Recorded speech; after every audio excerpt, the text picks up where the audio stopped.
नमस्कार मंडळी, विनायक ब्लॉग्स या यूट्यूब चॅनलच्या नवीन व्हिडिओमध्ये मी आपल्या सर्वांचे मनपूर्वक स्वागत करतो।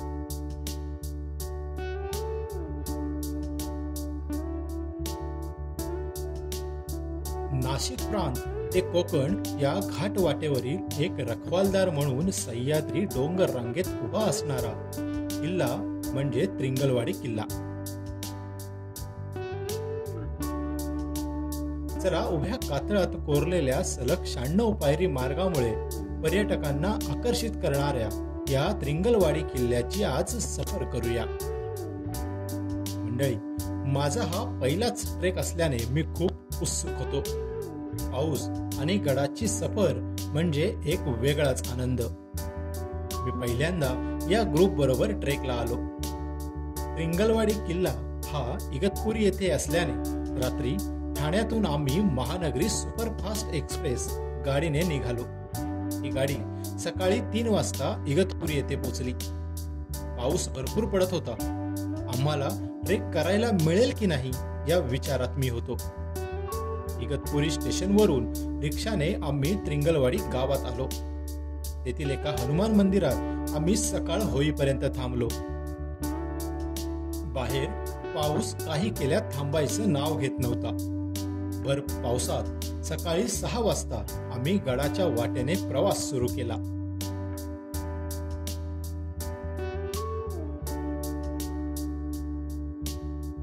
त्रिंगलवाडी धरणाच्या बाजूने डोंगराच्या दिशेने आम्ही जात असताना पुढे पावसामुळे धरण भरले आणि धरणातील पाणी वाढल्याने पाणी रस्त्यावर आले होते।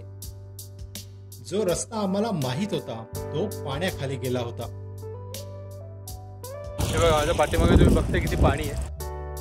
आता पुढे जायचं कसं या विचारात आम्ही सगळे पडलो। गावातील काही लोकांना विचारल्यावर पुढे पर्याची वाडी या वाडीतून पुढे गेल्यावर तळ्याची वाडी लागते। येथून एक पायवाट गडावर जाते असं समजलं। मग आम्ही सर्व परत मागे फिरून 4 किलोमीटरचा चालत प्रवास करून तळ्याची वाडी येथे पोहोचलो।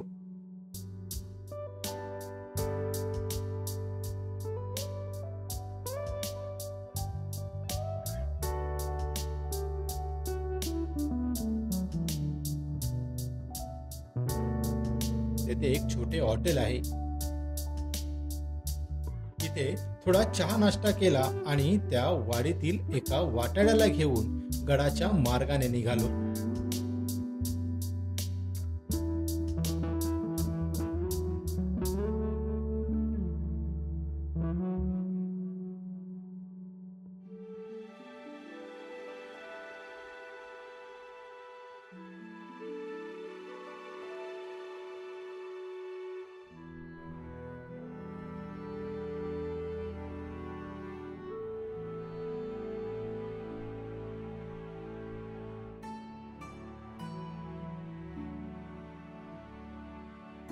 हिरव्यागार शेतांच्या बांधांवरून त्यात छोटे छोटे ओढे पार करून गडाची वाट धरली।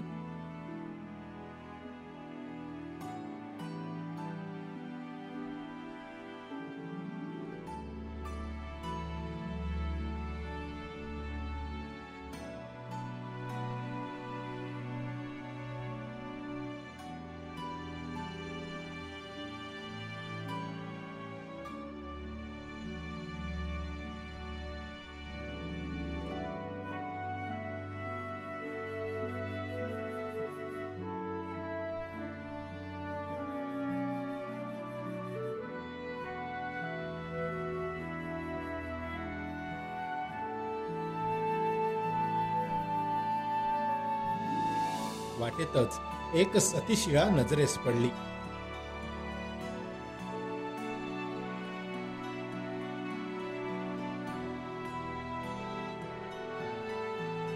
शेत बंधारे पार करत आम्ही गडाच्या पायथ्याशी असणाऱ्या 10व्या शतकातील पांडव लेणी नावाच्या जैन लेणीपाशी पोहोचलो। ही लेणी गडाच्या पायथ्याला आहे। या लेणी परिसरात भग्न अवस्थेत असणारे बरेच अवशेष आपल्याला बघायला मिळतात। पूर्वी या थळघाटातून जाणारा प्राचीन व्यापारी मार्ग होता। व्यापारी मार्गावर लेणी कोरल्या जायच्या, त्यातीलच ही एक. या लेणीचे 3 भाग आहेत: ओसरी, आत विहार आणि विहारात कोरलेले कोनाडे. प्रवेशद्वारावर सुंदर कोरीवखान पाहायला मिळते. विहाराच्या आत असलेल्या कोनाड्यात एक ध्यानस्थ पद्मासनात बसलेली मूर्ती आहे. त्या मूर्तीबद्दल काही लोक सांगतात की ती गौतम बुद्धांची मूर्ती आहे, तर काही अभ्यासक असे सांगतात की ती तीर्थंकर भगवान ऋषभनाथांची मूर्ती आहे. जर आपल्याला यापैकी काही माहीत असेल तर कमेंट करून नक्की सांगा. विहाराच्या 4 खांबांपैकी 3 खांबांची पडझड झाली असून एक स्तंभ उभा आहे.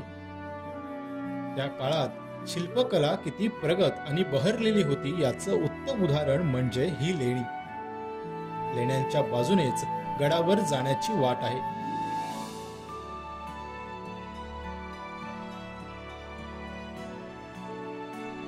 पाऊस आणि गारगार वारा अंगावर घेत धुक्यातून वाट काढत आम्ही डोंगर चढायला सुरुवात केली. थोडी चढाई केल्यावर गडाखालची गावं धुक्यात हरवून गेलेली दिसली.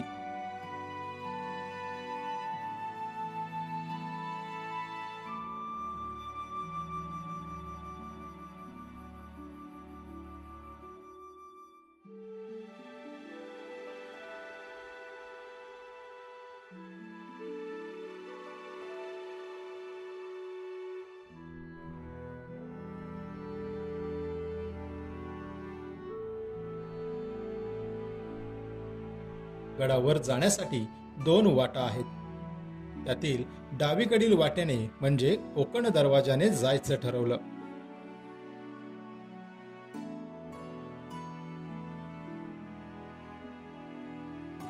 सतत पडणारा पाऊस, गारगार वारा आणि दाट धुक्यातून डोंगर पायवाट चढत होतो.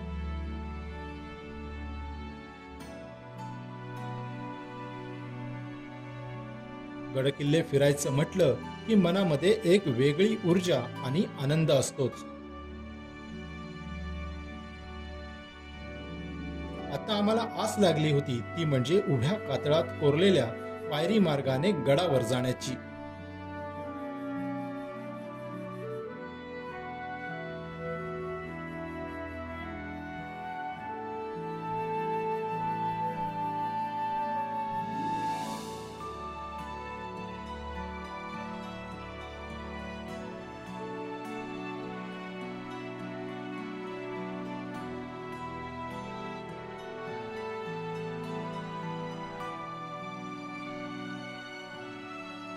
चालत चालत पुढे आल्यावर आम्ही पोचलो त्या कातळातील पायऱ्यांजवळ.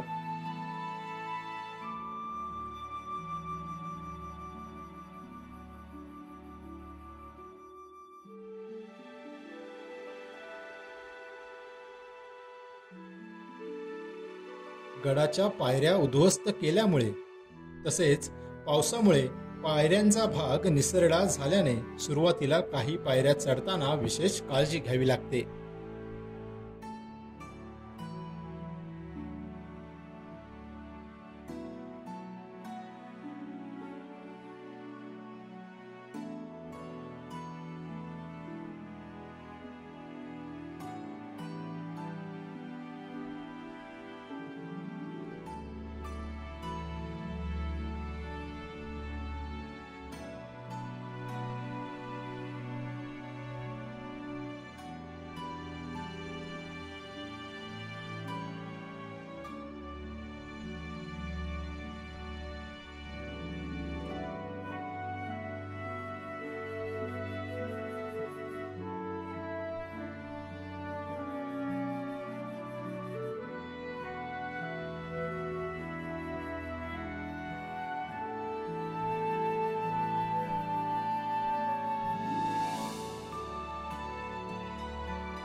एक एक करत कातळातील पायऱ्या चढून वर आल्यावर मुख्य प्रवेशद्वारापाशी आपल्याला दर्शन होते ते 5-6 फूट उंचीच्या दगडात कोरलेल्या शेंदूर लिपित हनुमान मूर्तीचे.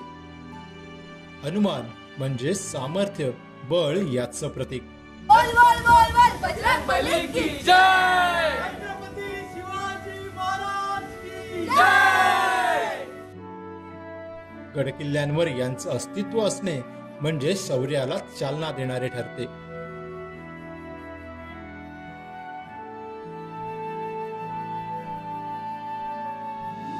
इथल्या संस्थांनी मुख्य प्रवेशद्वाराला नवीन लाकडी दरवाजा लावला आहे, जो त्या काळातील आठवण करून देतो. मुख्य द्वारातून आत आल्यावर आपण गडाच्या माथ्यावर पोहोचतो.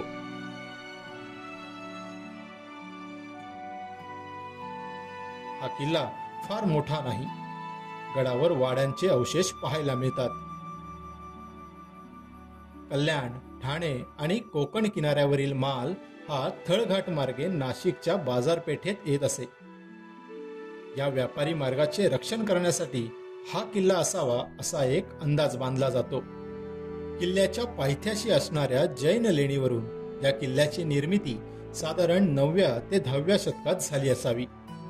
हा किल्ला मराठ्यांनी कधी घेतला याचा काही इतिहास आढळत नाही.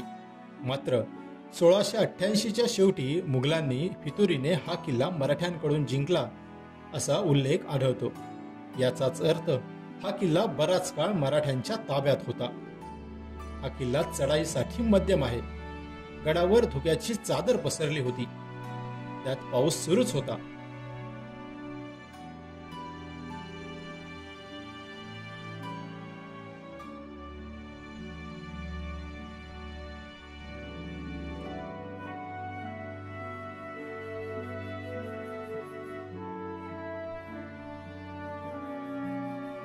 मंडळी, आम्ही संपूर्ण गड फिरून खाली आलोय आणि गडावर जाताना आम्ही या लेणीपासून सुरुवात केली. या लेण्यात पाठीमागे सुरुवात केली आणि गावातून आम्हाला हा एक वाटाडा मिळाला. खरं तर तुम्ही जर का गडावर येत असाल तर एक सोबत वाटाडा नक्की घेऊन जा. आणि वाटाड्यासोबत असला तर आपण रस्ता चुकणार नाही. आणि संपूर्ण गड फिरण्यासाठी साधारण 1 ते 1.5 तास लागतो. आणि चढाई एकदम साधी आहे, एकदम सोपी चढाई आहे. त्यामुळे तुम्ही जर का पहिल्यांदाच ट्रेक करत असाल, नवीन ट्रेक करत असाल तर तुम्ही या ठिकाणी नक्की या आणि पूर्ण निसर्ग हा गड एक्सप्लोअर करा. खूप छान गड आहे. खूप एक्सप्लोअर करण्यासाठी बरंच आहे, परंतु वरती धुकं भरपूर होतं त्यामुळे आम्हाला एक्सप्लोअर करायला मिळालं नाही जास्त. पाऊसही जोरात सुरू आहे. परतीचासुद्धा प्रवास आम्हाला करायचा आहे, त्यामुळे आम्ही लवकरच आम्ही खाली आलो आणि आता आम्ही परतीचा प्रवास करणार आहोत. जशी छोटी मंडळी असतात जे आपल्याला वाट दाखवतात, त्यामुळे मित्रा थँक्यू वाट दाखवल्याबद्दल. चला मंडळी, भेटू आपण पुढील नवीन व्हिडिओमध्ये. तोपर्यंत गुड बाय. पाऊस आणि धुक्यातील सह्याद्रीचं हे विहंगम दृश्य पाहून मनाला आनंद झाला. छत्रपती शिवाजी महाराज की जय. मंडळी, चला तर मग भेटू आपण पुढील नवीन व्हिडिओमध्ये. चॅनलवर नवीन असाल तर चॅनलला लाईक करा, शेअर करा आणि सबस्क्राईब करा.